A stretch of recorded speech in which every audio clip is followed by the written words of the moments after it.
The eagerly awaited proclamation marks the official start of the election season. However, political parties had already begun blazing the campaign trail ahead of a vote where Zimbabweans will elect a president, members of parliament and councillors. After taking a battering for close to 20 years, the economy has predictably taken center stage in this election, as too is the need to create a brighter future for youths who are seen as a crucial voting bloc. The ruling party's Emmerson Mnan-gagwa is promising to build on the momentum of a change in leadership last November to attract more investment, tackle corruption and restore the rule of law. An alliance of opposition parties led by the MDC-T is expected to be the main rival and says it will resolve cash shortages, upgrade infrastructure and improve social service delivery. You get a feeling that a lot of debate is around whether the so-called younger generation wants to take a course of their own, or they are simply going to sort of like embed into the mainstream.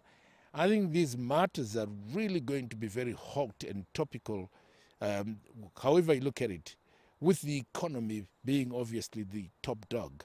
But I think most importantly, are we able to create an environment that creates a strong foundation for a united Zimbabwe? We have been disunited for quite a very long time. It's the first time since independence that former President Robert Mugabe is not on the ballot. His resignation and the freedoms it's ushered in have seen a flood of new political parties throwing their hats in the ring. Today we have got 118 political parties registered. That in itself is a manifestation that there is now democracy. Nobody is now afraid of saying, if I think differently from somebody else, I will be victimized, right? People are now free. That's great. We've now seen the opposition parties campaigning in areas which they've never campaigned before, which were, ring-fenced and secluded exclusively, right, for ZANU-PF, for instance, okay, or for certain parties. Now we see all political parties going everywhere. Zimbabwe's new leader has pledged to break a recent history of violence marred and disputed polls by holding a free, fair and credible election.